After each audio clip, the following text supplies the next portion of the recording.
Miss Marple and the Clock That Predicted a Death. Welcome to Cafe Tales. I'm Allie, your host, and I'm delighted you've joined us for another Miss Marple mystery. It's always wonderful how these stories connect us from so many corners of the world. Share in the comments where you're listening from. I read every single one, and don't forget to subscribe as we bring you new mysteries every day. Now settle in with your tea or coffee. Get comfortable, and let's begin tonight's story. Chapter 1. Stopped. The afternoon sun slanted through the vicarage windows, casting long shadows across the worn Persian carpet where Miss Jane Marple sat with her knitting. The gentle click of her needles provided a soothing counterpoint to the animated conversation flowing around the tea table. It was one of those pleasant September afternoons in St. Mary Mead when the changing season brought with it a certain restlessness, a stirring of village life that often preceded the most unexpected events. "More tea, Miss Marple?" asked Griselda Clement, the vicar's wife. Her pretty face flushed from the warmth of the room and the excitement of entertaining.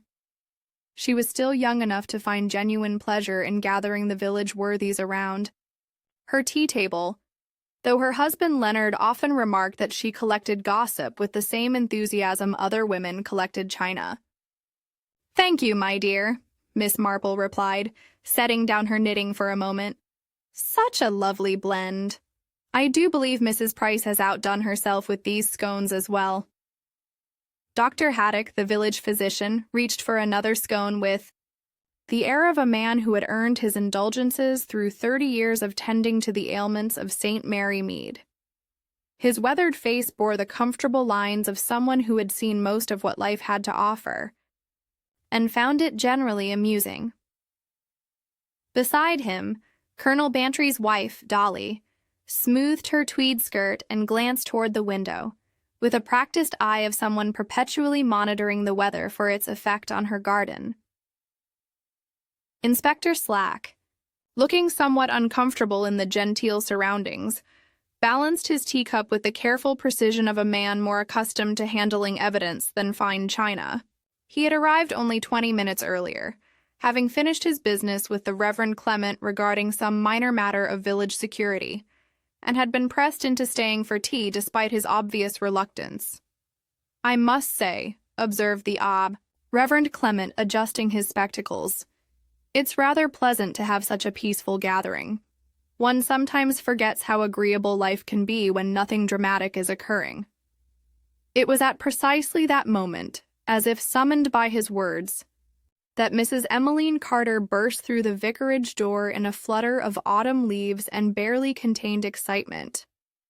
She was a thin, nervous woman of middle years, whose enjoyment of life seemed to derive principally from the discovery and dissemination of alarming news. Her hat sat slightly askew upon her graying hair, and her cheeks bore the high color of someone who had hurried a considerable distance. "Oh, my dears," she gasped, accepting Griselda's steadying hand on her elbow. "Such a peculiar thing has happened. Such a very peculiar thing indeed." Miss Marple's needles paused in their rhythm, though her pale blue eyes remained fixed upon her work. Experience had taught her that Mrs. Carter's peculiar things were often worth attention, though not always for the reasons Mrs. Carter supposed. "Do sit down, Mrs. Carter," urged Griselda, already reaching for another cup. "You look quite overwrought." "It's my parlor clock," Mrs. Carter announced, sinking into the offered chair with theatrical emphasis. "My dear grandmother's clock that has kept perfect time for 43 years. It stopped dead last night at exactly 7 minutes past 9. Inspector Slack looked up from his scone with mild interest. "Clock stop, Mrs. Carter. Springs break, pendulum sticks. Nothing unusual in that." "But you don't understand," Mrs. Carter protested, her voice rising with excitement. "It's an omen, a warning. I feel it in my very bones." Dr. Haddock chuckled. "Your bones are quite reliable, I'm sure, but I suspect your clock simply needs attention. When did you last have it cleaned?" Mrs. Carter waved away this practical suggestion with an impatient gesture. Dr. Haddock, you're missing the point entirely. The clock stopped at 9:07, and that can only mean one thing. Something dreadful is going to happen at that exact time. Miss Marple's needles resumed their gentle clicking. How interesting, Mrs. Carter. And what makes you so certain that 7 minutes past 9 hold such significance? Well, it's obvious, isn't it? Mrs. Carter's eyes widened. Clocks don't simply stop at random moments. They stop when fate intervenes, when the spiritual world reaches into our mundane existence to deliver a warning. Colonel Bantry's wife, Dolly, raised an eyebrow. Rather specific of fate, I should say. Why not 9 high precisely? That would seem more spiritually tidy. Oh, but that's exactly what makes it so meaningful. Mrs. Carter leaned forward conspiratorially. The precision of it. 7 minutes past 9, not 6, not 8, but exactly 7. The Reverend Clement cleared his throat diplomatically. Mrs. Carter, while I certainly don't dismiss the possibility of divine communication, I think we must be careful not to read too much significance into mechanical failures. Besides, added Inspector Slack with his characteristic bluntness, what sort of warning would it be? Beware of 9:07, rather useless unless one knows what day it refers to. Mrs. Carter's expression grew even more animated. But that's just it. I believe it refers to tomorrow evening. Mr. Felix Hart is hosting a little library supper tomorrow night, and I have the strongest feeling that something terrible will happen at exactly 9:07. Miss Marple set down her knitting and looked up with gentle interest. How curious, Mrs. Carter, and what has led you to connect your stopped clock with Mr. Hart's gathering? It's simply too much of a coincidence, Mrs. Carter declared. The clock stops at 9:07, and the very next day there's to be a social gathering. In the village. Mark my words, something dreadful will occur. Dr. Haddock smiled indulgently. My dear woman, if we called every social gathering because a clock had stopped, village life would come to a complete standstill. Mock if you will, Mrs. Carter replied with dignity. But I know what I feel. That clock has been like a member of the family. And when it stopped so suddenly, so deliberately, I knew it was trying to tell me something. Miss Marple rose from her chair with the fluid grace of someone much younger. Mrs. Carter, I wonder if you might allow me to examine this prophetic timepiece. I confess to having something of a fascination with clocks, and I should very much like to see one that has chosen to make such a dramatic statement. Mrs. Carter's face brightened immediately. Oh, Miss Marple, how wonderful. Yes, indeed. You simply must come and see it. I'm sure someone with your understanding will appreciate the significance immediately. As they prepared to leave, Inspector Slack gathered his hat with a resigned air. I suppose I should accompany you, ladies. Can't have members of the public examining evidence unsupervised. Evidence? Mrs. Carter's eyes grew round. Then you do think something criminal is afoot? I think, said Inspector Slack dryly, that a stopped clock is worth investigating, though probably not for the reasons you imagine. The small procession made its way through the village to Mrs. Carter's cottage, a neat little dwelling with a garden that showed the careful attention of someone with more time than money. Inside, the parlor was furnished with the accumulated treasures of several decades, antimacassars, framed photographs, and numerous small objects that spoke of foreign travel or family history. The clock in question sat upon the mantelpiece, a handsome mahogany case with brass fittings that had indeed been well maintained. Miss Marple approached it with the careful attention she might have given to a witness in the dock. May I? She asked, and at Mrs. Carter's eager nod she opened the glass front and peered inside. The pendulum hung motionless, its brass bob catching the afternoon light. Miss Marple leaned closer, her nostrils flaring slightly. "How curious," she murmured, and carefully lifted the pendulum bob between her fingers. Inspector Slack moved closer. "What is it, Miss Marple?" "There's a faint scent of paraffin," she replied. "Which is rather odd. Clock oil has quite a different smell, much cleaner, more spirit-like. This is definitely paraffin." She examined the inside of the case with the methodical attention of someone accustomed to noticing details. Near the bottom on the wooden back panel, a faint smudge marked the polished surface. "Someone has touched the pendulum recently," she observed, indicating the thumbprint. Mrs. Carter clasped her hands together. "You see, someone or something has interfered with my clock. It is an omen." Miss Marple closed the case gently and stepped back. "Indeed, Mrs. Carter, though I suspect the interference was rather more earthly than spiritual." "What do you mean?" "Simply that clocks, in my experience, require human assistance to deliver their messages. They are remarkably poor at prophecy without a helping hand." Mrs. Carter looked puzzled, but before she could respond, Miss Marple had already begun planning her evening. Tomorrow's library supper at Mr. Hart's house promised to be most illuminating indeed. Chapter 2. Library at 9. The following evening found Miss Marple adjusting her best gray shawl as she approached the imposing Georgian facade of Hartwell House. The October air carried a crisp promise of winter, and golden light spilled from the tall windows, suggesting warmth and conviviality within.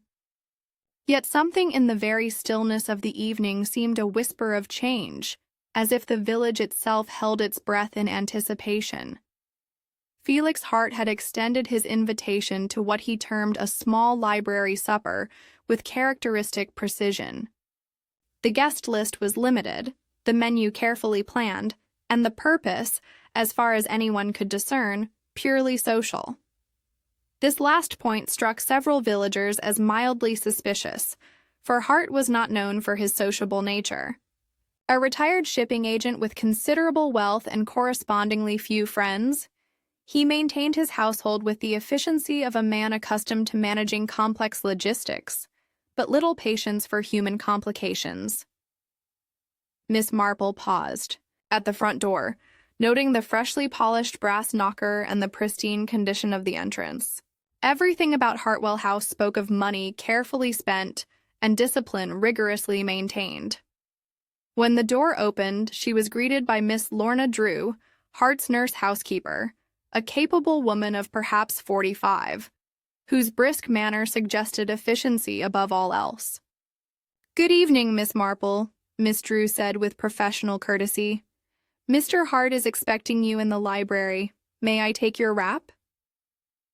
As Miss Marple surrendered her shawl, she observed the housekeeper with a gentle attention she typically reserved for particularly interesting specimens. Lorna Drew possessed the sort of competence that made wealthy invalids grateful and household management effortless. Yet there was something in her manner tonight, a subtle tension perhaps, or an unusual brightness to her eyes, that suggested matters were not entirely routine. The library proved to be Hart's pride, a handsome room lined with leather-bound volumes and dominated by a massive mahogany desk positioned before a cheerful fire. The guests had already assembled, creating small conversational clusters among the comfortable chairs and sofas. Geoffrey Hart, the host's nephew and presumptive heir, stood near the fireplace with the easy confidence of a young man secure in his expectations. Tall, fair, and possessed of that particular brand of charm that comes naturally to those who have never doubted their welcome. He was engaged in animated conversation with Mrs. Carter, who appeared to be regaling him with her theories about prophetic timepieces. "Ah, Miss Marple." Felix Hart himself rose from behind his desk, a spare man of 60-odd years, whose sharp features and penetrating gray eyes suggested a mind accustomed to calculating advantages. "How delightful that you could join us. I trust Mrs. Carter has not convinced you that my little gathering is doomed to catastrophe." "On the contrary, Mr. Hart," Miss Marple replied with her characteristic gentle smile. "I find Mrs. Carter's observations quite fascinating. One learns so much about human nature by studying the things people choose to notice." Inspector Slack nodded to her from his position near the window, looking somewhat more comfortable in evening clothes, but still maintaining the alert posture of someone perpetually on duty. Dr. Haddock had claimed a chair near the fire and was examining the room's appointments with the appreciation of a man who understood quality when he saw it. The Reverend and Mrs. Clement had positioned themselves near the bookshelves, where Leonard was studying Hart's collection with genuine interest, while Griselda maintained a steady stream of bright chatter with Mr. Abel Pott, the village clock mender. Pott was a small, wiry man whose hands bore the permanent stains of his trade, and whose manner suggested someone more comfortable with mechanisms than people. Miss Mabel Finch, Hart's secretary, sat somewhat apart with a leather portfolio balanced on her knees. She was a quiet woman of indeterminate age, whose efficiency had made her indispensable to Hart's various business interests, though she rarely ventured opinions beyond matters of strict necessity. As the evening progressed, Miss Marple found herself studying the room's details with increasing interest. The library was warm and well lit, with gas fixtures supplementing the firelight. On Hart's desk, prominently positioned, sat an elegant French carriage clock, whose brass fittings gleamed in the lamplight. The timepiece showed 23 minutes past 8, and its steady tick provided a gentle counterpoint to the conversation. "I must say, Hart," observed Colonel Bantry's wife, Dolly, who had arrived fashionably late, "you've created quite a pleasant atmosphere. One forgets how agreeable evening entertainments can be when properly managed." Hart inclined his head with satisfaction. "I believe in attention to detail, Mrs. Bantry. Whether in business or social matters, success depends upon careful planning and precise execution." As if summoned by his words, Mrs. Carter glanced nervously at the carriage clock and clutched her handbag more tightly. 9:07, she murmured to Miss Marple. "We're approaching 9:07. The conversation continued to flow around them, Dr. Haddock discussing Hart's impressive medical texts, Geoffrey describing his recent travels, Miss Drew efficiently managing the service of refreshments. But Miss Marple found her attention increasingly drawn to small details that seemed somehow significant. The way Miss Drew warmed the room with the gas fire before turning it down to a more comfortable level. The careful positioning of the carriage clock where it could be seen by all. The slight nervous energy that seemed to emanate from several of the guests as the evening advanced. At 5 minutes to 9, Geoffrey Hart was in the middle of an amusing anecdote about a mishap during his recent trip to the continent, when the clear, distant sound of a single bell rang across the village. The conversation paused momentarily, as conversations will when interrupted by unexpected sounds, and in that moment of quiet, Miss Lorna Drew's voice cut through the air with sharp alarm. "Mr. Hart!" she cried from the hallway. "Oh, dear God, Mr. Hart!" The guests turned as one toward the library door, but their host remained motionless in his leather chair behind the desk. His head had fallen back at an angle that spoke unmistakably of death, and his usually sharp features had relaxed into the peculiar emptiness that life's departure always leaves behind. Dr. Haddock was on his feet immediately, crossing to the desk with professional urgency. His examination was brief but thorough, his weathered hands moving with practiced efficiency as he checked for signs of life that everyone in the room knew he would not find. "When did this happen?" Inspector Slack demanded, his holiday manner vanishing as duty reasserted itself. Did anyone see anything unusual? Miss Drew stood in the doorway, her face pale, but her voice steady. I was just coming to see if anyone required anything when I noticed. He looked so still. I called out, but... She gestured helplessly toward the motionless figure. Mrs. Carter's voice rose in a whisper of horrified triumph. 9:07. Look at the clock. It shows exactly 9:07. Indeed, the French carriage clock on Hart's desk had stopped at precisely 7 minutes past 9, its hands frozen in the exact position that Mrs. Carter's parlor clock had indicated the night before. Thus he is. Clock predicted it, Mrs. Carter continued, her voice gaining strength from vindication. Just as I said it would. My grandmother's clock warned us. And now... Mrs. Carter, Dr. Haddock's voice was gentle but firm, I must ask you to remain calm while I complete my examination. He bent over Hart's still form with increased attention, his fingers probing carefully at the temples. After several moments, he straightened with a slight frown. Heart failure seems most likely, he announced to the waiting group, though there appears to be some slight bruising at the left temple. Nothing dramatic, you understand, but worth noting. Inspector Slack approached the desk with official caution. Nobody is to leave this room until I've had a chance to examine the scene properly. Dr. Haddock, what's your preliminary assessment of the time of death? Difficult to say with precision, but certainly recent. The body is still warm. Miss Marple, who had remained quietly in her chair throughout the initial excitement, now rose and moved closer to the desk. Her pale eyes took in the scene with the methodical attention she might have given to a particularly complex knitting pattern. The carriage clock sat exactly where it had throughout the evening, its hands pointing to 9 and 7, respectively. The bell that had sounded moments before Hart's discovery seemed to echo still in the room's charged atmosphere. And somewhere in the convergence of these elements lay a truth that Miss Marple suspected had very little to do with prophetic timepieces, and a great deal to do with careful human planning. Chapter 3. 2 Oils. The library, which had moments before hummed with the comfortable sounds of social gathering, now possessed the peculiar stillness that death brings to any room. Inspector Slack had taken command with his characteristic efficiency, positioning himself near the door while Dr. Haddock completed his preliminary examination of the deceased.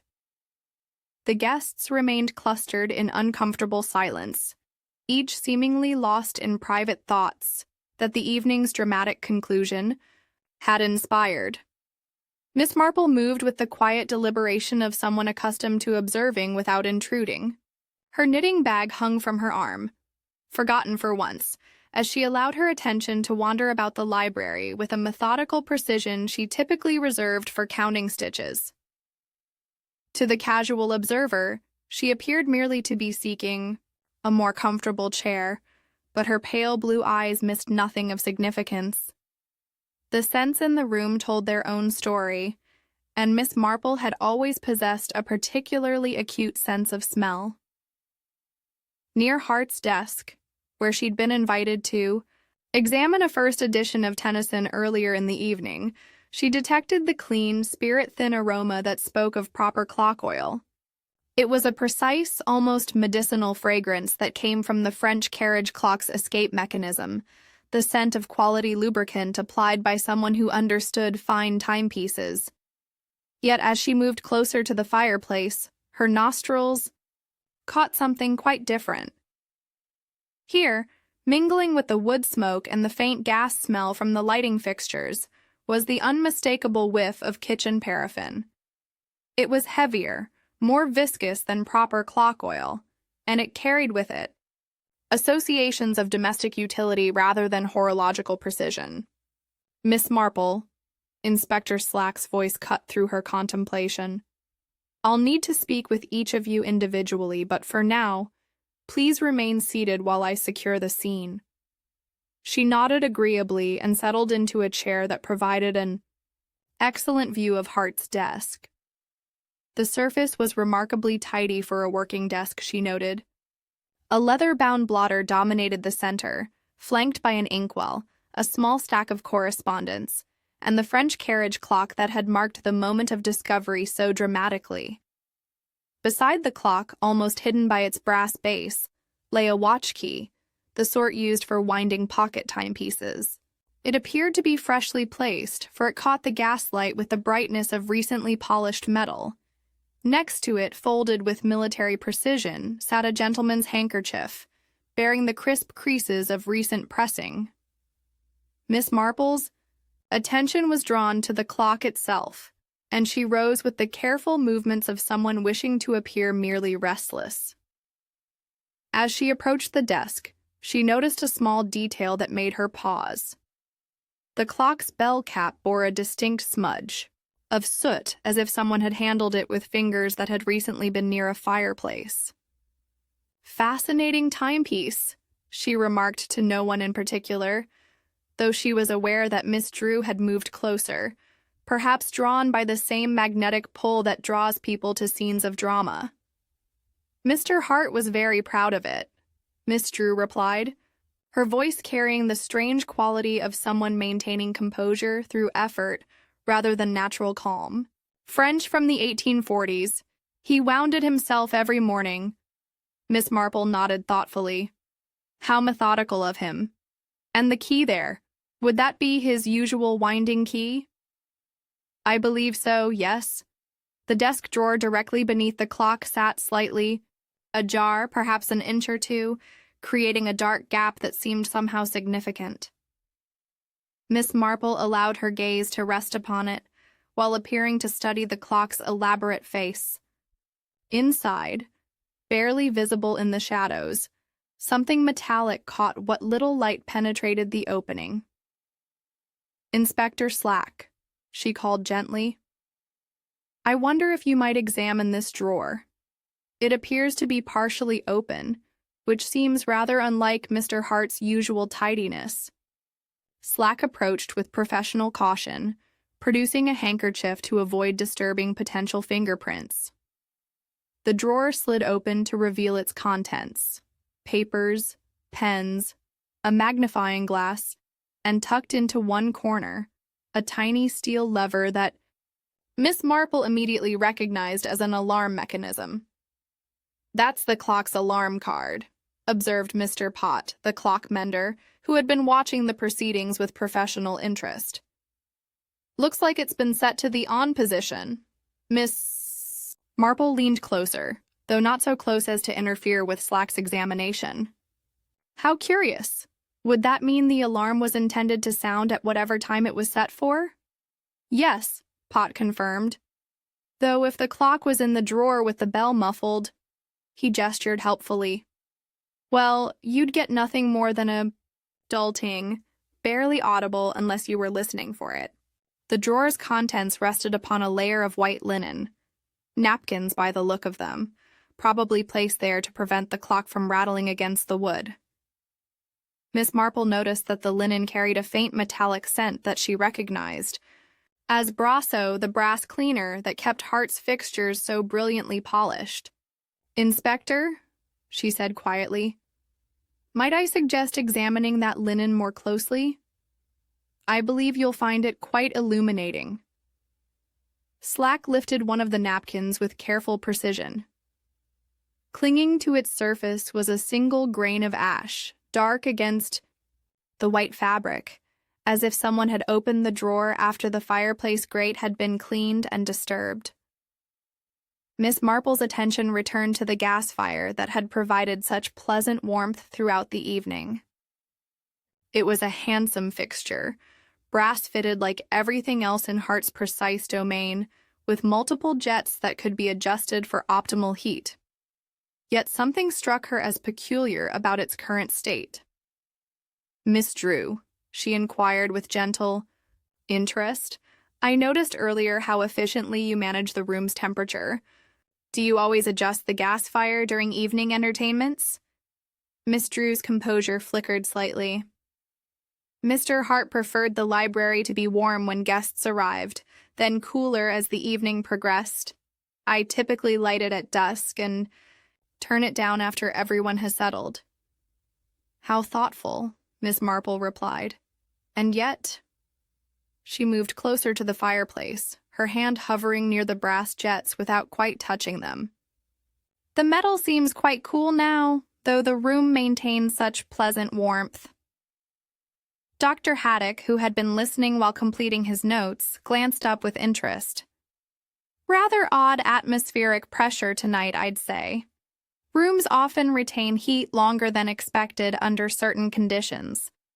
Miss Marple nodded agreeably, though her pale eyes remained fixed upon the fireplace, with the intensity of someone solving a particularly complex equation. The room was indeed close, closer than one might expect from a fire that had apparently been turned low some time ago. She moved to examine the bell cap of the carriage clock once more, this time allowing her finger to brush its surface very lightly. The soot came away on her fingertip, a powdery residue that spoke of recent contact with something that had been near flames or ash. "Most illuminating," she murmured. And Inspector Slack looked up from his methodical examination of the desk drawer. "What's that, Miss Marple?" "Simply that clocks, like people, often tell more than one story simultaneously. This particular timepiece appears to have been quite busy this evening, busier perhaps than anyone intended."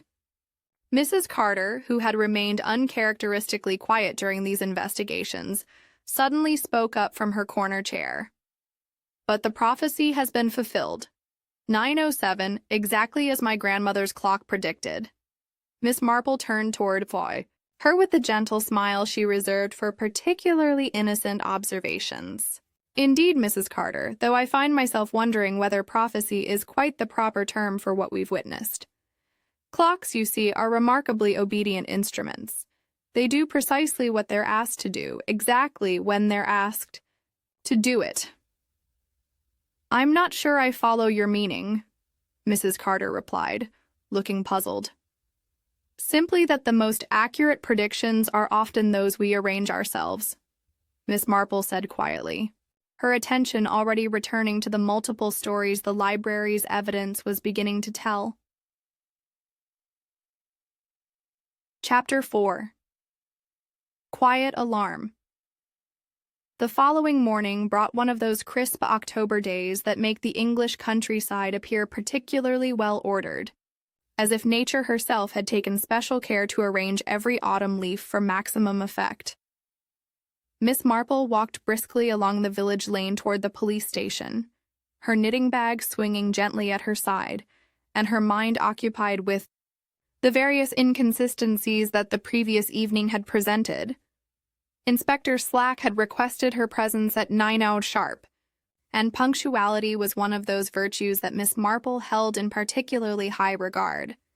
She found him in the small back room that served as both evidence storage and unofficial consultation chamber, bent over Hart's French carriage clock with the concentrated attention of someone attempting to decode a foreign language. "Ah, Miss Marple," he said, looking up with evident relief. "Good of you to come. I've been examining this timepiece since first light, and I confess it's telling me more than I expected." The clock sat upon Slack's desk, its elegant brass fittings gleaming under the morning light that streamed through the station's tall windows. Beside it lay the linen napkins that had been found in the drawer, along with various small implements. That spoke of careful investigation. "What have you discovered?" Miss Marple inquired, settling into the chair that Slack indicated while keeping her pale eyes fixed upon the clock. "Well, first of all, the time," Slack began, consulting his notebook. "It shows 9:07 precisely, just as it did when we found Hart. But here's the curious thing. The alarm mechanism was definitely set to go off at 9, not 9:07. Miss Marple leaned forward with interest. "How fascinating. And what would that suggest?" "That someone set the alarm for 9, then stopped the clock manually at 9:07.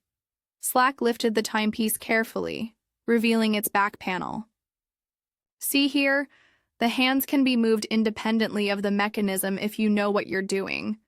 Someone with clock experience could easily adjust them after the fact. And the alarm itself. Slack gestured toward the linen napkins. That's where it gets really interesting. If you muffle the bell with fabric like this, the alarm becomes barely audible. Just a dull ting that you'd only notice if you were expecting it. He demonstrated by wrapping one of the napkins around a small bell from his desk drawer and tapping it gently. The resulting sound was indeed muffled, more of a soft chime than a proper ring. Someone in the hallway, listening carefully, might hear that and take it as their cue. Miss Marple observed thoughtfully. How very ingenious. Precisely what I was thinking. Slack unwrapped the napkin and held it toward the light. And there's more. This linen has absorbed various scents during its time in that drawer. Miss Marple accepted the fabric and brought it close to her nose with the careful attention of someone accustomed to extracting information from the subtlest of clues. The metallic tang of Brasso was immediately apparent, along with something else, a faint woody smell that spoke of old desk drawers and stored papers. The Brasso scent suggests the napkin was placed in the drawer after the desk fittings were recently polished, she noted. And this grain of ash you discovered yesterday. Slack. Pointed to a small dark speck still clinging to the fabric. That's what really intrigues me. Ash doesn't simply appear in closed drawers unless someone opens them after fire-related activities have taken place nearby. Miss Marple examined the tiny particle with the intensity she might have given to a crucial piece of testimony. So, someone opened this drawer after the grate was cleaned, or perhaps after something had been burned in the fireplace. That's my thinking, yes. She set down the napkin and turned her attention to the clock's bell mechanism.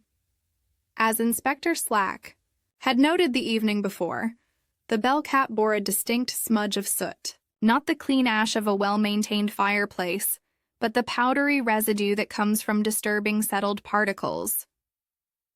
"May I?" she asked, and at Slack's nod she touched the bell cap very lightly with her fingertip. The soot transferred easily to her skin, confirming her suspicion that it was recently deposited. Someone had handled the clock after coming into contact with fireplace ash, and not simply the sort of contact that comes from tending a fire properly. "Inspector," she said quietly, "I believe this clock spent some time in that drawer last evening, muffled by these napkins with its alarm set to provide a convenient signal to someone listening from the hallway." Slack nodded grimly. "The question is who had the knowledge and opportunity to arrange such an elaborate deception?" Miss Marple rose and moved to the window, her mind working through the implications of what they had discovered.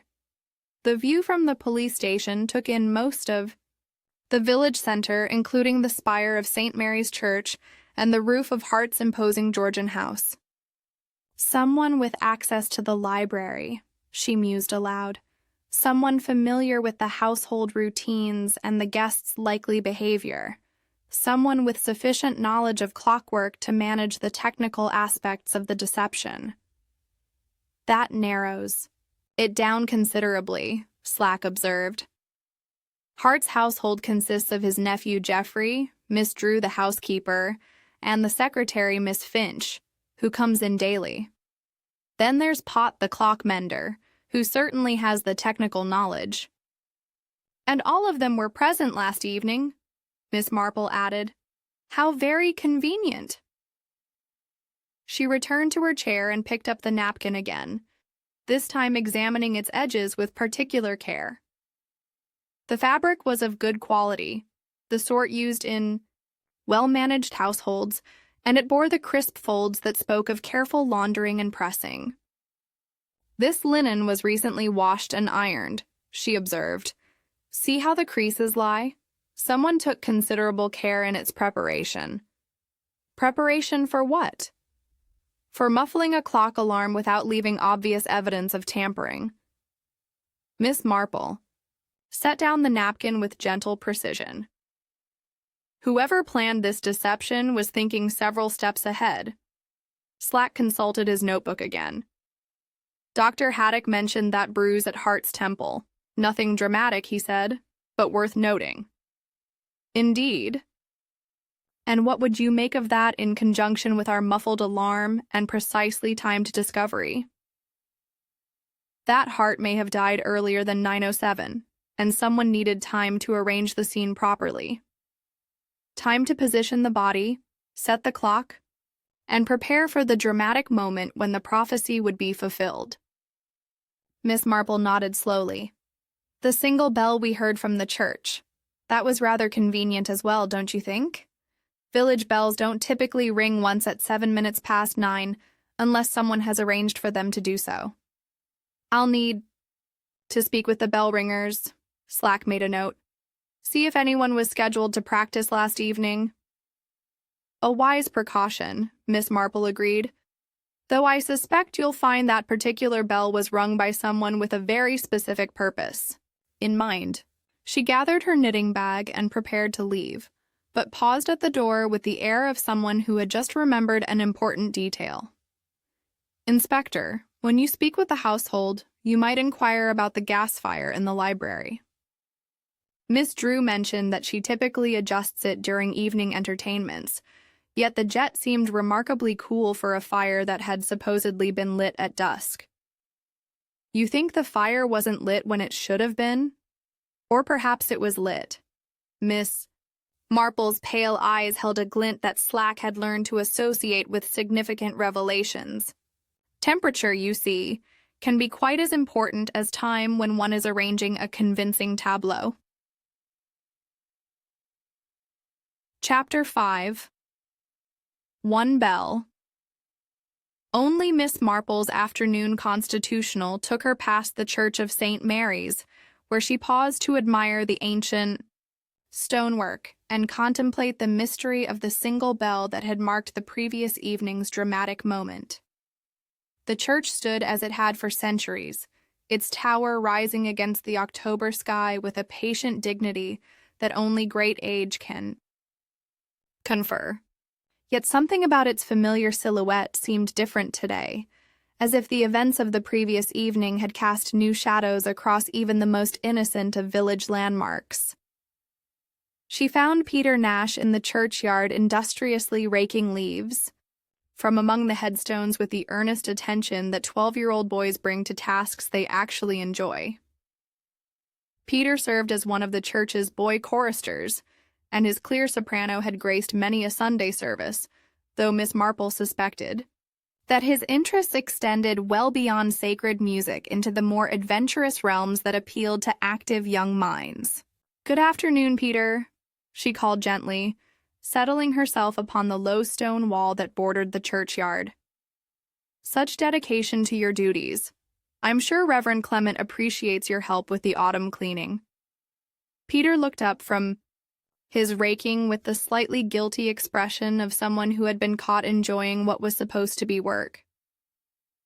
"Afternoon, Miss Marple. Mom says I'm to help with the leaves before they block the drains." "Very sensible of your mother," Miss Marple agreed, retrieving her knitting from her bag with practiced efficiency. "I don't suppose you were working here yesterday evening as well. I thought I heard the church bell ring once around 9. The boy's face colored slightly, and he applied himself to his raking with renewed vigor. "Might have done. Can't rightly remember." Miss Marple's needles began their familiar rhythm. "How curious. Most people remember unusual sounds quite clearly, especially when they occur at unexpected times. Church bells don't typically ring once at 9:07, do they?" Peter glanced toward the church tower, then back at his rake. "Suppose not. No." "I wonder," Miss Marple continued conversationally, "whether someone might have asked you to ring that bell. Boys your age often receive interesting requests from adults, particularly when a shilling might be involved." The guilty flush deepened, and Peter abandoned all pretense of working. "Weren't doing nothing wrong, Miss Marple. Just rang at once like the gentleman asked." "Of course not, dear boy. I'm sure you were simply being helpful." "But I'm curious about this gentleman. Did you know him?" Peter shook his head vigorously. "Never seen him before. He was waiting by the cricket shed gate when I came past after tea. Said he'd give me a shilling to pull the bell rope once at exactly 9:07. Said it was for fun." "For fun? How interesting. And did he explain what sort of fun required such precise timing?" "Said it was a game, like something about surprising folks at a party." Peter's young face showed the first signs of uncertainty. "Weren't nothing bad about it, was there, Miss Marple?" "I'm sure your intentions were entirely innocent, Peter. But this gentleman, can you describe him for me?" The boy screwed up his, face in concentration. "Tall, I think, though it was getting dark. Wore a long scarf wrapped up high and a soft sort of hat pulled down low. Couldn't see much of his face, truth be told." "A long scarf," Miss Marple repeated thoughtfully. "What sort of scarf? Wool? Silk? Looked like wool to me. Dark-colored, maybe blue or black. The sort gentlemen wear when it's cold." Miss Marple filed this detail away with the careful precision of someone accustomed to building complete pictures from incomplete information. Several men in the village owned such scarves, and without more specific details, the description could fit any number of people. Geoffrey Hart favored expensive wool scarves, as befitted a young man of means. Abel Pott, despite his modest circumstances, possessed several mufflers that he wore during his rounds in cold weather. Even Dr. Haddock owned a particularly fine cashmere scarf that had been a gift from grateful patients. The cricket shed where the mysterious gentleman had waited stood at the edge of the village green, positioned perfectly for someone who wished to observe the coming and goings around Hart's house while remaining concealed. From that vantage point, one could easily monitor the arrival of guests for the library supper, and time a boy's bell ringing to coincide with whatever drama was planned for 9:07. Miss Marple paused at the corner where the lane divided, one path leading toward Hart's house, and the other toward the row of cottages where Abel Pott maintained his clock-mending shop. The afternoon light was beginning to fade, casting long shadows that reminded her of the previous evening's carefully orchestrated events. The pattern was becoming clearer, like a knitting design emerging as the rows accumulated.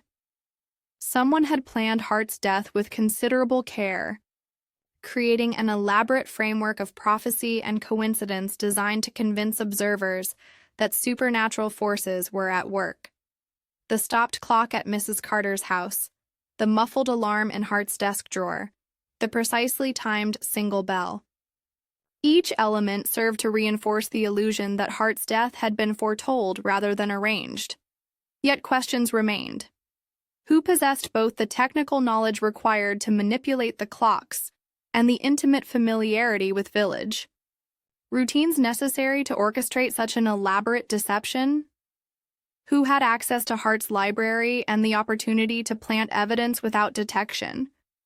And most importantly, who had reason to wish Felix Hart dead at precisely 9:07 on this particular evening? As she resumed her walk, Miss Marple reflected on the curious fact that the most elaborate deceptions often revealed their architects through the very complexity that was meant to conceal them. A simple murder might have gone unnoticed or been attributed to natural causes, but the desire to create a perfect alibi through supernatural misdirection had resulted in a web of evidence that pointed inexorably toward human planning. The shilling Peter had received lay at the heart of it.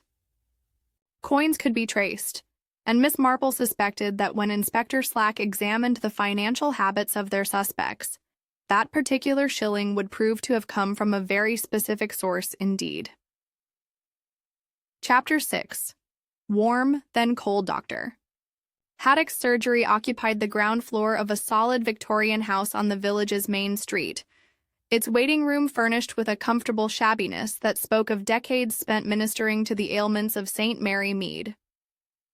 Miss Marple found him in his consultation room the following morning, bent over a collection of notes and charts with the concentrated attention of someone wrestling with a particularly vexing medical puzzle. "Ah, Miss Marple," he said, looking up over his spectacles as she tapped gently on the doorframe. "I was rather hoping you might stop by. This heart business has me somewhat perplexed, and I suspect your observations might prove illuminating." She settled into the chair beside his desk, noting the careful arrangement of papers that suggested hours of methodical analysis. Dr. Haddock had always brought the same meticulous attention to his post-mortem examinations that he applied to his living patients, and Miss Marple had learned to value his professional insights considerably. "What has you puzzled, Doctor?" she inquired, settling her knitting bag at her feet. Haddock leaned back in his chair and removed his spectacles, cleaning them with the deliberate movements of someone organizing his thoughts. The timing primarily. "When we discovered Hart at tide 9:07, I estimated the time of death as recent, perhaps within the previous 15 or 20 minutes. Standard medical procedure, you understand, based on body temperature and rigor mortis. But now you have reservations." "Indeed I do." He consulted his notes with professional precision. "I've had opportunity to conduct a more thorough examination, and the evidence suggests Hart died considerably earlier than I initially supposed. The body's cooling pattern indicates death occurred sometime between 8:15 and 8:30, a full 40 minutes, before he was discovered." Miss Marple's needles began their familiar rhythm as she processed this information. "How very interesting. And what might account for such a significant discrepancy in your initial assessment?" "That's precisely what has me puzzled," Haddock admitted. "Body temperature is influenced by environmental conditions, of course. A warm room will slow the cooling process, while a cold environment accelerates it. When I examined Hart at 9:07, the library felt pleasantly warm, the sort of comfortable temperature one expects in a well-heated room on an October evening. Yet the actual time of death suggests the body had been cooling for considerably longer than the room's temperature would indicate," Miss Marple observed. "Precisely. Which led me to consider whether the room's temperature might have been manipulated after Hart's death, but before his discovery.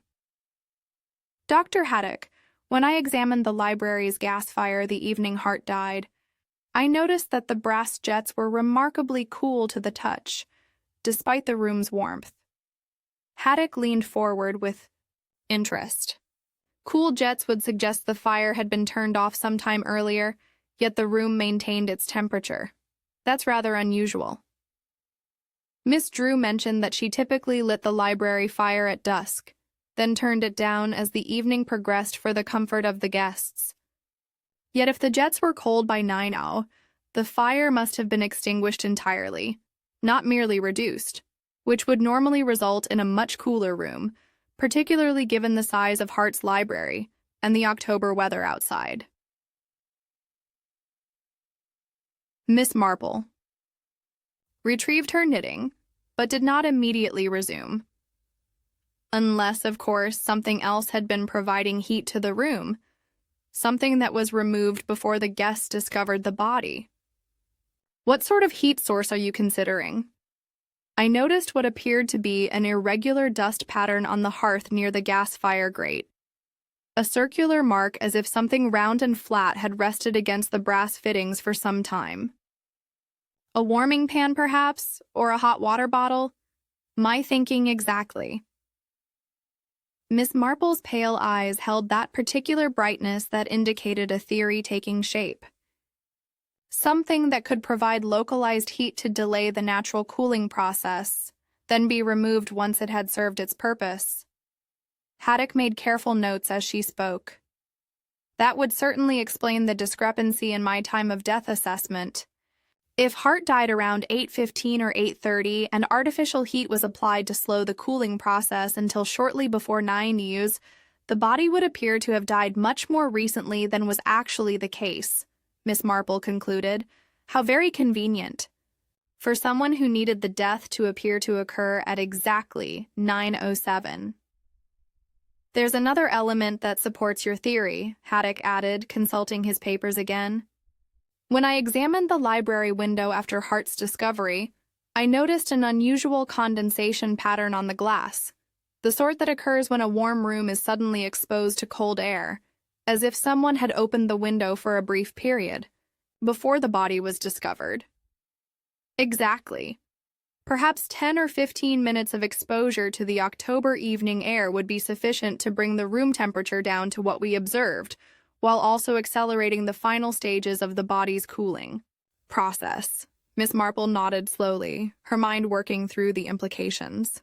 So, our murderer killed Hart sometime around 8:15, applied artificial heat to delay the natural cooling, then opened the window briefly before 9:00 to adjust both the room temperature and the body's condition to match the intended time of discovery. It's an ingenious method, Haddock admitted with the grudging admiration that medical professionals sometimes accorded to particularly clever deceptions. Someone with considerable knowledge of post-mortem changes and environmental factors, and access to the library both during and after the commission of the crime, Miss Marple added. Someone familiar enough with the household routines to know that such manipulations would go unnoticed. She rose to leave, but paused at the door, with the air of someone who had just remembered an important detail. Dr. Haddock, in your examination of Hart's injuries, you mentioned a slight bruise at the temple.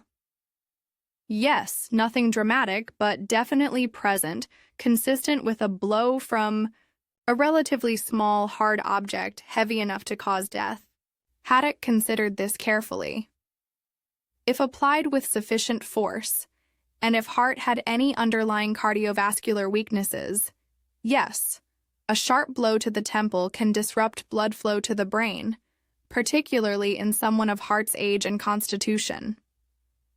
So, we're looking for someone who had access to a suitable weapon, knowledge of human anatomy, and familiarity with post-mortem processes, along with the technical skill to manipulate clocks and the local connections necessary to arrange for church bells to ring at precisely the right moment. Ridiculous. Your murderer appears to be remarkably well educated. Miss Marple smiled with a gentle satisfaction of someone whose theories were beginning to coalesce into certainty. Indeed, Doctor, though I suspect that very cleverness may prove to be our villain's undoing. Simple crimes often go undetected, but elaborate deceptions tend to leave elaborate evidence. As she walked back toward the village center, Miss Marple reflected on the growing complexity of the case. The murderer had attempted to create a perfect alibi through supernatural misdirection, but each element of the deception pointed more clearly toward human planning. The manipulation of a room temperature, the careful timing of Hart's discovery, the orchestrated bell ringing, all suggested someone with both detailed knowledge and unlimited access to the crime scene.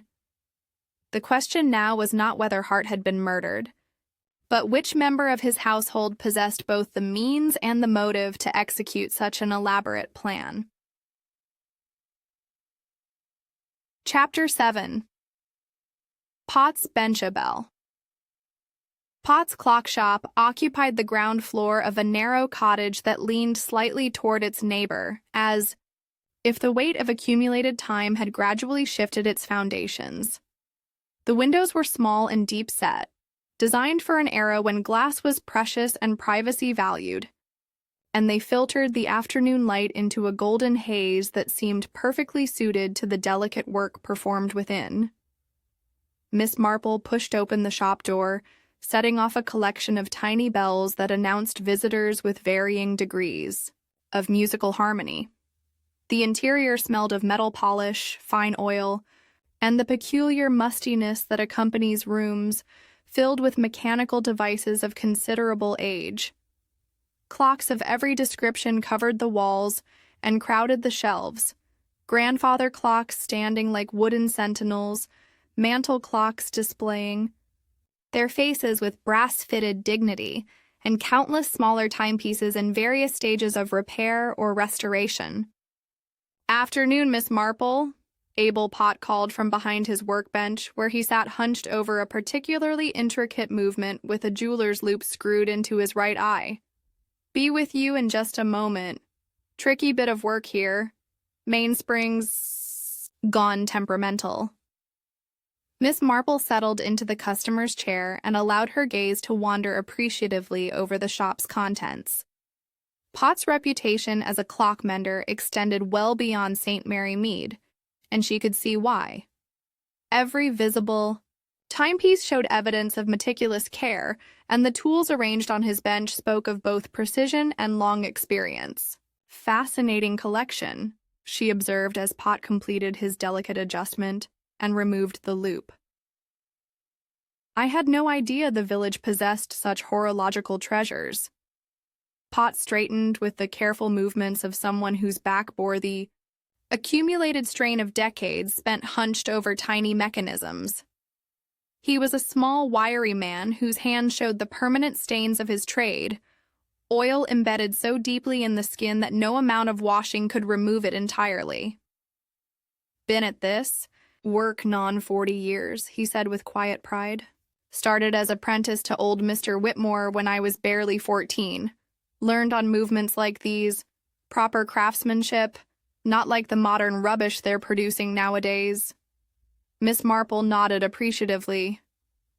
"Such dedication must bring great satisfaction, though I imagine it also brings considerable frustration when people don't appreciate the value of expert care."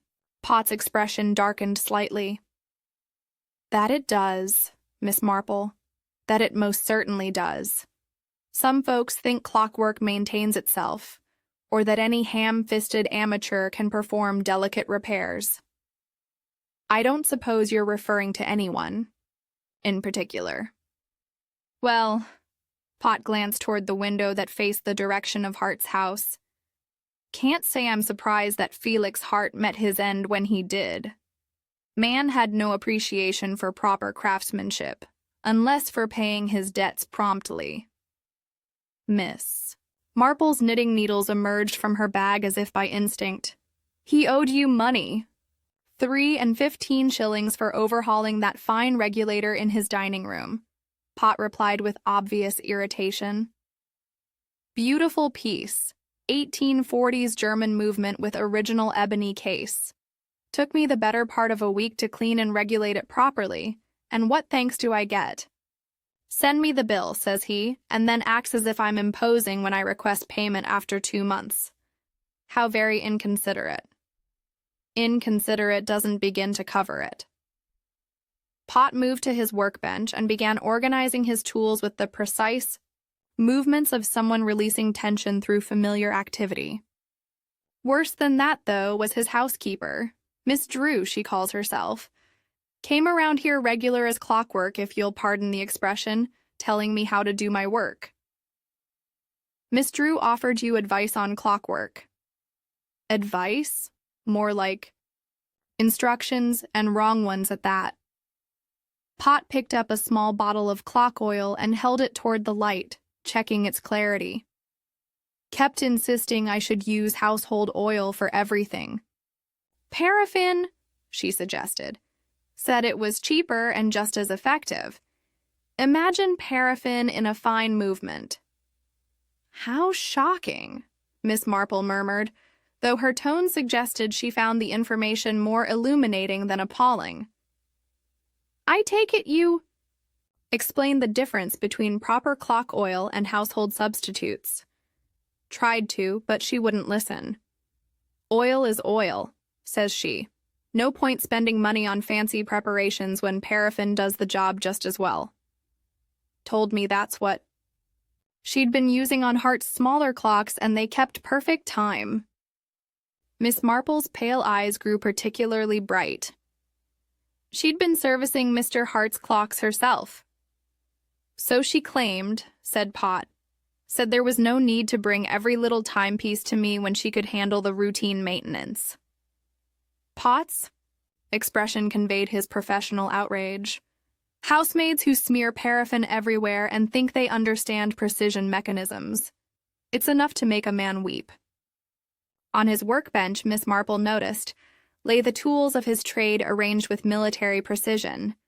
Fine watchmaker's oil in its distinctive bottle, jeweler's pithwood for cleaning delicate surfaces, tiny brushes for removing dust from gear, trains, and rather incongruously, a spool of black silk thread.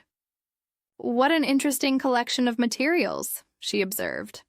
"I don't believe I've seen silk thread used in clock repair before." Pot glanced at the spool and shrugged. "Not for the mechanisms themselves, but handy for securing small parts during transport or bundling components together temporarily. Silk doesn't leave fibers the way cotton does." Miss Marple examined the spool more closely, noting that several inches of thread had been pulled from it and left dangling. The loose end showed a neat knot tied in what she recognized as a right-handed pattern, over, around, and through, with the sort of precision that spoke of long habit. "You tie excellent knots, Mr. Pot. Very neat and secure." "Man in my trade. Learns to be precise about everything," Pot replied with evident satisfaction. "Loose knots mean lost parts, and lost parts mean ruined work."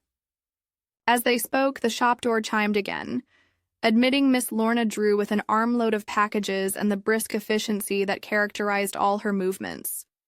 She nodded politely to Miss Marple and approached Pot's counter with businesslike directness. "Good afternoon, Mr. Pot. I've come to collect the alarm clock for Mr. Hart's spare room, the one you were repairing." Pot disappeared into his back room and returned with a small brass alarm clock wrapped in brown paper. "There you are, Miss Drew. Movement's been cleaned and the spring tension adjusted. Should keep perfect time now." Miss Drew accepted the package and began wrapping string around it to secure the paper more firmly. Miss Marple watched with interest as the housekeeper's deft fingers worked with the cord, noting the particular way she formed her knots, a left-handed twist that created an entirely different pattern from the neat right-handed knots on Pot's silk spool. "Thank you, Mr. Pot. Mr. Hart will be pleased to have it working properly again." She paused, then added with what seemed like afterthought, "Or rather, would have been pleased, poor man." "Indeed," Pot replied, with a satisfaction that he didn't entirely succeed in concealing. "Shame about the circumstances, of course, but can't say I'm sorry to see the last of his complaints about my bills." Miss Drew's hands stilled momentarily on her knots, then resumed their work with perhaps slightly less assurance than before. "Well, good day to you both." After she'd gone, Miss Marple completed several rows of her knitting in thoughtful silence. The left-handed knots Miss Drew had tied were identical to something she had observed recently, though she couldn't immediately recall the specific context. "Mr. Pot," she said eventually, "that silk thread of yours, has anyone else been handling it recently? The loose end shows signs of having been manipulated by someone with different knotting habits than your own." Pot examined the spool with professional interest. "You're quite right, Miss Marple. Someone's been fiddling with it while I wasn't looking. Left-handed person, I'd say, from the way that knot is formed. How very observant of you. Man who works with his hands learns to notice such things. Right-handed and left-handed people tie knots differently, wind springs differently, even hold tools differently. Makes all the difference in precision work." Miss Marple tucked this information away with the same careful attention she gave to dropped stitches in her knitting. Small details that could unravel much larger patterns if not properly addressed. Chapter 8. Charred Sliver. The morning after her illuminating visit to Pot's shop, Miss Marple once again found herself at Hart's house, this time in the company of Inspector Slack, who had requested her assistance in what he termed a final examination of the physical evidence.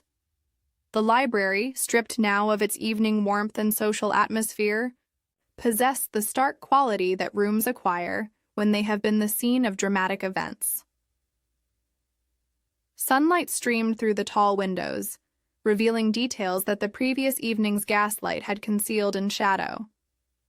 "I've been thinking about your observations regarding the fireplace," Slack said, crouching before the grate with a small brush and magnifying glass. "If someone did use artificial heat to manipulate the cooling process, there ought to be traces."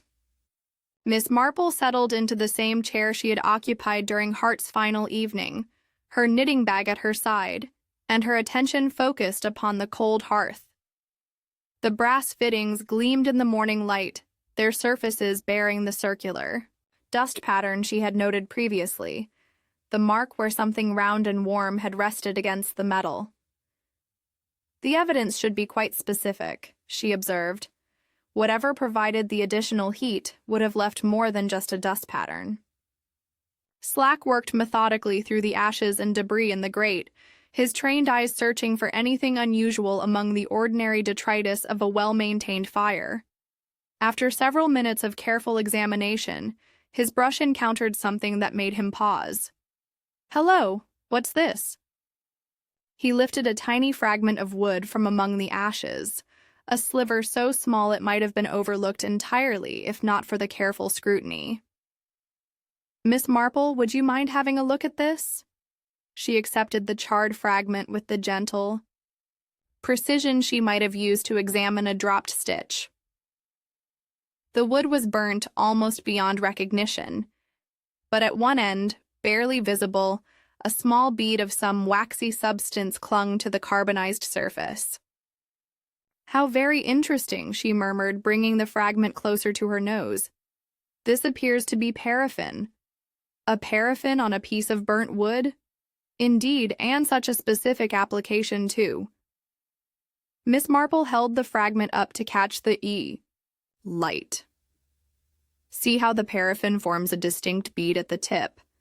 This isn't accidental contamination, Inspector. Someone deliberately applied paraffin to the end of this small piece of wood." Slack's expression grew increasingly thoughtful. "What would be the purpose of such preparation?"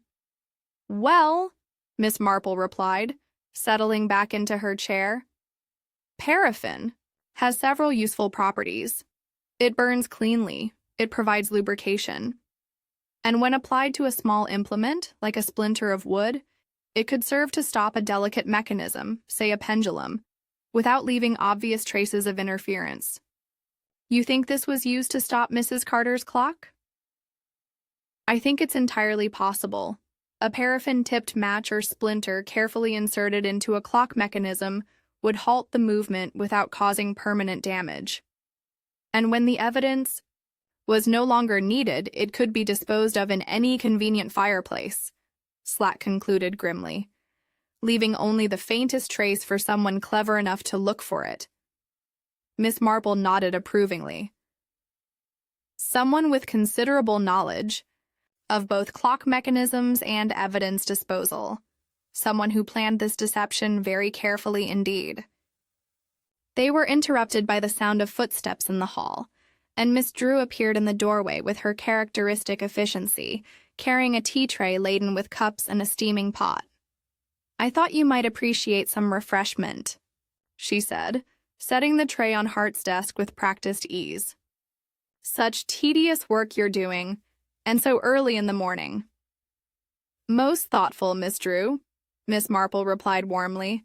"I wonder if I might trouble you for directions to the scullery. I should like to wash my hands after handling these ashes." "Of course, Miss Marple. Down the hall, past the morning room, last door on the left." Miss Marple made her way through the house with the leisurely pace of someone taking careful note of domestic arrangements. Hart's household was maintained with military precision, floors polished to mirror brightness, brass fittings gleaming, and every surface bearing the evidence of meticulous care. The scullery proved to be a model of efficiency. with everything arranged for maximum convenience. Near the sink, a large waste bin sat partially filled with the ordinary debris of household management. Miss Marple's attention was drawn to an item near the top of the refuse, the cover of a hot water bottle made of soft flannel and bearing the faded pattern that spoke of long use. She touched the fabric lightly and found it still retained a faint warmth, despite having been discarded what must have been several hours earlier. The timing struck her as curious. Most households emptied their hot water bottles first thing in the morning. Yet this cover suggested its bottle had been warm as recently as the previous evening. "Finding everything you need, Miss Marple?" Miss Drew's voice carried a slight edge of concern as she appeared in the scullery doorway. "Oh, yes. Thank you, dear. Such a well-organized household you maintain." Miss Marple dried her hands with deliberate care. "I was just admiring the efficiency of your arrangements, everything in its proper place." "Mr. Hart insisted upon order in all things," Miss Drew replied, though her eyes remained fixed upon the waste bin.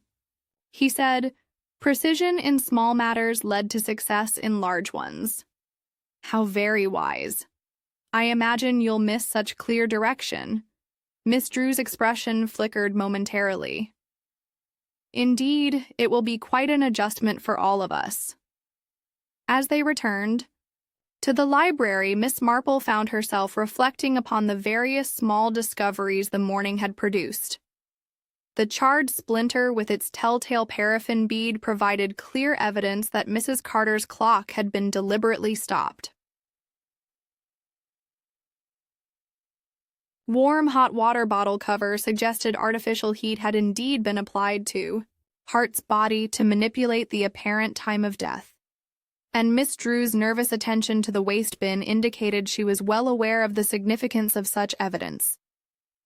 Back in the library, Inspector Slack was making careful notes while examining the area around Hart's desk. "Miss Marple, I found something else that might interest you." He indicated Hart's coat, which hung over the back of a chair where it had been placed after the body's removal. From the pocket, he withdrew a handkerchief, bearing several small stains that caught the morning light. "Brasso," Miss Marple observed immediately, "the metallic scent we detected on the linen in the desk drawer." Along with this, Slack produced a folded paper from the same pocket, a diagram of some sort, hand-drawn in pencil.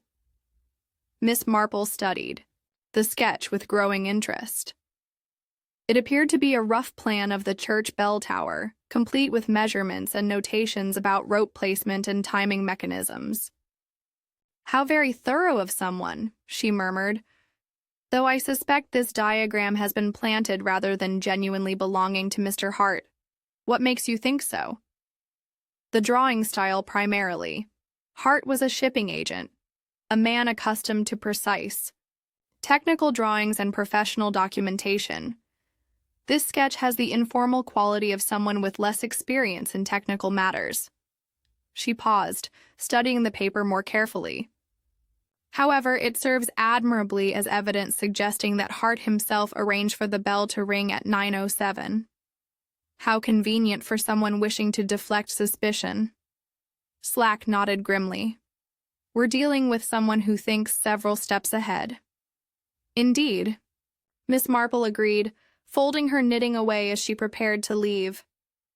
"Someone with access to Hart's clothing, knowledge of his habits, and sufficient familiarity with the household to plant evidence without arousing suspicion." As they walked toward the front door, she glanced back toward the scullery with a thoughtful expression of someone filing away significant details. The warm hot water bottle cover, the charred paraffin-tipped splinter, the planted diagram. Each piece of evidence pointed toward careful preparation and intimate knowledge of the crime scene. The murderer had attempted to create a perfect web of supernatural coincidence, but human planning inevitably left human traces. and Miss Marple suspected that those traces would soon reveal not only the identity of Hart's killer, but the precise method by which such an elaborate deception had been carried out. Chapter 9. Wrong Heir. The truth Miss Marple had long observed possessed a curious way of emerging through the smallest of human details.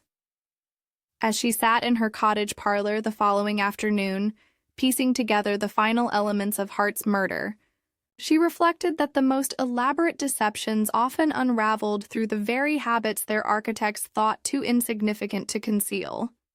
Her thoughts were interrupted by Inspector Slack's arrival, his expression bearing that peculiar mixture of satisfaction and frustration that marked the conclusion of a complex investigation. "I've spent the morning interviewing the household," he announced, settling into the chair she indicated. "And I believe we now have a complete picture of the motives involved." Miss Marple set aside her knitting with the careful attention of someone preparing to give her full concentration to important matters. "How illuminating. And what have you discovered?" Geoffrey Hart, for one, had every reason to believe he would inherit his uncle's entire estate. Hart had led him to understand that the shipping business and the house would pass to him as the only surviving family member. But that expectation proved incorrect. Slack consulted his notebook with professional precision. Entirely incorrect. The evening of his death, Hart informed Geoffrey that he intended to settle the bulk of his estate upon a new charitable foundation, something to do with improving navigation safety for merchant vessels. Geoffrey was to receive only a modest annual allowance. Miss Marple nodded thoughtfully. How disappointing for a young man who had built his future upon different assumptions. And when was this conversation overheard? "That's where it becomes interesting," Slack replied. "Miss Drew was present when Hart broke this news to Geoffrey shortly before the guests began arriving for the library supper. She later mentioned to me that Geoffrey took the news rather badly, though she claimed not to have paid much attention to the details. How very diplomatic of her to minimize such a dramatic revelation." "Indeed. But here's what troubles me, Miss Marple. Geoffrey had motive and opportunity, certainly, but he lacks the technical knowledge to arrange such an elaborate deception. The clock manipulation, the temperature control, the precise timing of all the various elements. It requires someone with far more specialized skills than a young gentleman of leisure typically possesses." Miss Marple retrieved her knitting, but did not immediately resume her work. "And Miss Drew, of course, possessed all the necessary skills and knowledge. More than that," Slack continued, his voice growing grimmer. "She had her own motive for wanting Hart dead, quite independent of Geoffrey's disappointment. When Hart decided to establish his charitable foundation, he informed Miss Drew that her services would no longer be required. The foundation would maintain the house's offices with professional staff, replacing the current domestic arrangements. So she faced not only unemployment but the loss of her home as well." "Precisely. Hart had offered her a modest pension and a letter of recommendation. But at her age, finding comparable employment would be nearly impossible. She'd been with the household for 12 years. It was her entire life." Miss Marple began her knitting, again the rhythm of her needles providing a gentle counterpoint to their conversation. "Two people with strong motives, but only one with the means to execute such a complex plan. That's my thinking as well. But here's where it becomes truly devious. Miss Drew needed Geoffrey to appear guilty, at least initially, to deflect suspicion from herself. The scarf and soft hat that young Peter described could belong to either of them, and the bell tower diagram planted in Geoffrey's pocket was clearly meant to implicate him in arranging the church bell signal. Yet Geoffrey's own behavior undermined that particular deception. Slack looked up with interest. "How so?" When I spoke with him yesterday, he mentioned the bell quite spontaneously, expressing surprise at hearing it ring at such an odd time. Someone genuinely involved in arranging that signal would hardly draw attention to its unusual nature. Excellent observation. And there are other inconsistencies in the case against Jeffrey. The silk thread from Potts' shop, for instance. It was handled by someone who ties left-handed knots, which eliminates Jeffrey entirely. Miss Marple paused in her knitting to give Slack her full attention. You've confirmed Jeffrey's handedness. Right-handed without question. I watched him sign. His statement. Typical right-handed grip and movement. But Miss Drew, when she wrapped that clock package at Potts' shop, tied distinctly left-handed knots, Miss Marple completed. I observed the same technique when she secured the firelighters in Hart's library. A very distinctive habit once one knows what to look for. Slack made additional notes as they spoke. The evidence against Miss Drew is overwhelming when you examine it systematically. She had access to Hart's clocks, and had been servicing them with paraffin rather than proper oil, which explains the scent on Mrs. Carter's clock pendulum. She possessed the household knowledge necessary to manipulate room temperature and timing. She could move freely throughout the house without arousing suspicion, and she had the domestic skills to obtain and prepare the various implements required. The paraffin-tipped splinter, the muffled alarm mechanism, even the hot water bottle. To delay Hart's cooling? There's one more element, Slack added grimly. When I searched her quarters this morning, I found a small change purse with 11 shillings rather than 12. Exactly 1 shilling missing, the amount young Peter was paid for ringing the bell. Miss Marple's needles clicked with satisfaction, and the clasp of this purse bears a small fleck of soot, consistent with handling by someone who had recently been near fireplace ash, the same ash that marked the charred splinter we discovered in the grate. They sat in companionable silence for several moments, each contemplating the intricate web of evidence that Miss Drew had created in her attempt to establish supernatural causation for Hart's death. It really was quite ingenious, Miss Marple observed, to create a prophecy through stopping Mrs. Carter's clock, then fulfill that prophecy through careful timing and misdirection. The single church bell, the muffled alarm, the precise moment of discovery, all designed to convince observers that fate rather than human planning was responsible. Yet the very complexity of the deception provided the evidence necessary to unravel it, Slack noted. A simpler murder might have succeeded. Indeed, but Miss Drew needed an elaborate alibi because she would naturally be suspected as a member of the household with unlimited access. The supernatural elements were meant to deflect attention from anyone with inside knowledge. Slack closed his notebook and prepared to leave. I'll be making the arrest this afternoon, though I suspect she'll continue to maintain her innocence despite the overwhelming evidence. Miss Marple nodded sadly. People often convince themselves that elaborate justifications somehow diminish the severity of their actions. Miss Drew probably believed she was merely preventing an injustice, Hart's decision to dismiss her after years of faithful service. Does that excuse murder? Nothing excuses murder, Inspector, but understanding the reasoning behind it helps us recognize how apparently respectable people can convince themselves to commit the most desperate acts. As Slack departed to complete his unpleasant duty, Miss Marple returned to her knitting with the mixed feelings that always accompanied the successful resolution of such cases.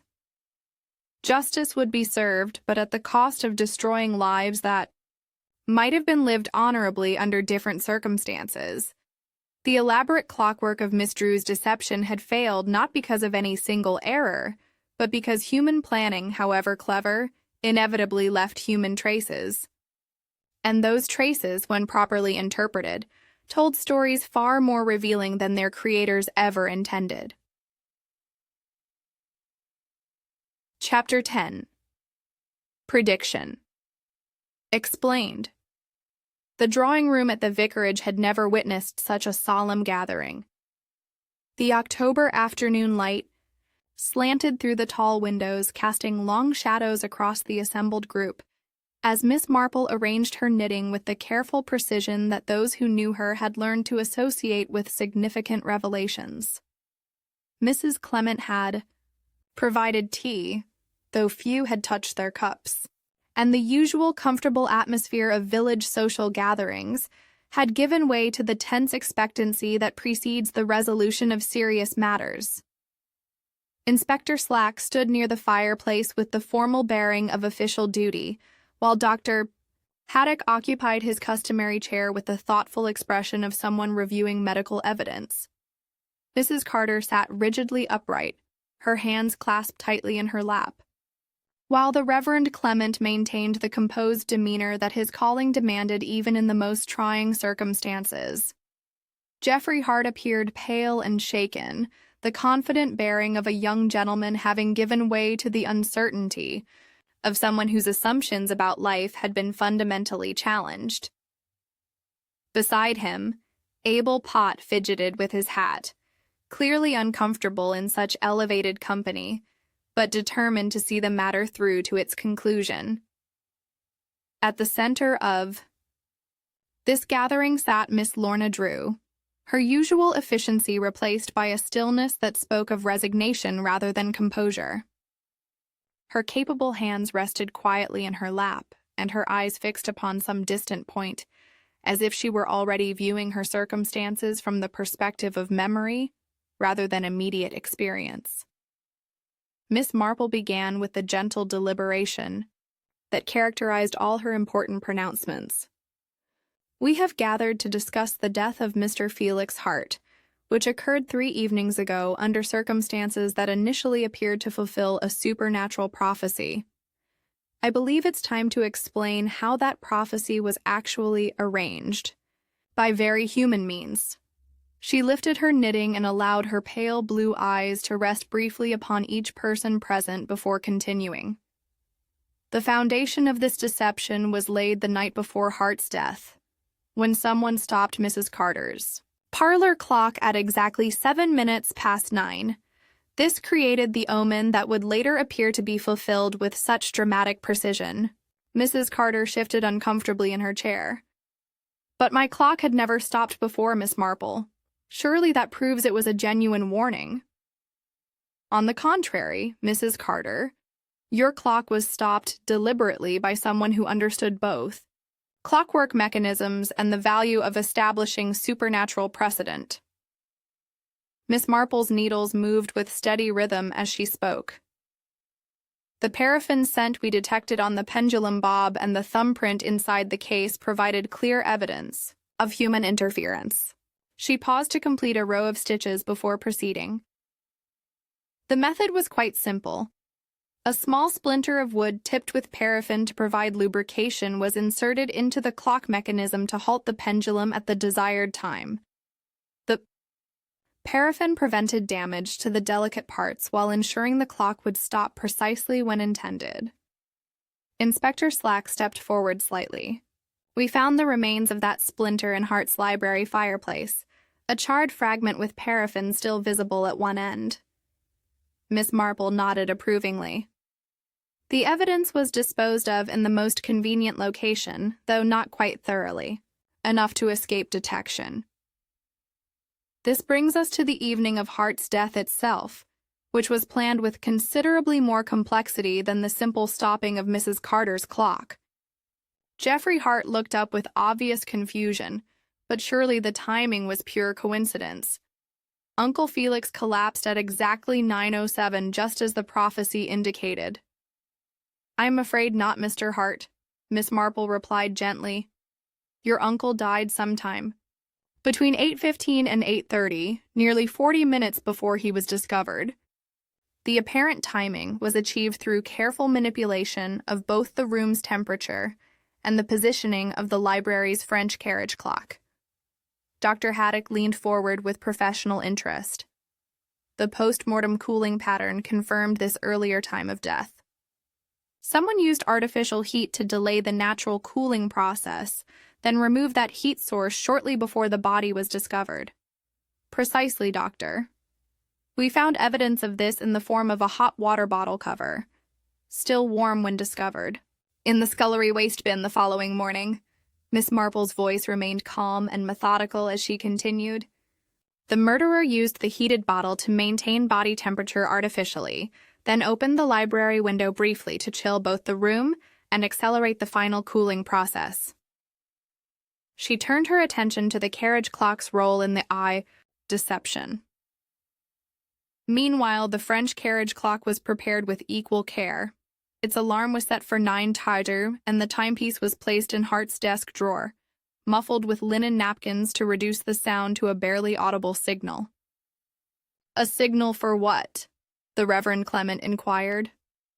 For the murderer waiting in the hallway to cry out in apparent discovery at exactly 9:07. The muffled alarm provided the precise timing, while young Peter Nash's paid bell ringing from the church tower created the atmospheric touch that would convince observers of supernatural intervention. Miss Marple's pale eyes settled upon Miss Drew with gentle but implacable certainty. The person responsible possessed intimate knowledge of the household routines, unlimited access to Hart's library, and the technical skills necessary to manipulate both clocks and room temperature. They also had a compelling motive, facing dismissal and homelessness due to Hart's decision to convert his estate into a charitable foundation. Miss Drew's composure finally cracked, her voice emerging as barely more than a whisper. He would have thrown Geoffrey to the street and me as well. 12 years of faithful service, and he dismissed us both as if we were of no more consequence than worn furniture. Yet murder was hardly the solution to your difficulties, Miss Marple observed, with compassionate firmness. I only meant to delay his plans, Miss Drew continued, her words tumbling out with the desperation of someone finally unburdening herself of an impossible secret. I thought if he fell ill suddenly, dramatically, it might make him reconsider his harsh decisions. I never intended, but the blow to his temple was quite deliberate, Inspector Slack interjected grimly, as was the elaborate deception designed to conceal your responsibility. Miss Marple completed another row of knitting before delivering her final observations. The most damning evidence was provided by your own habits, Miss Drew. Your left-handed knot tying, observed both at Pot's shop and in the library, linked you directly to the silk thread used in the deception.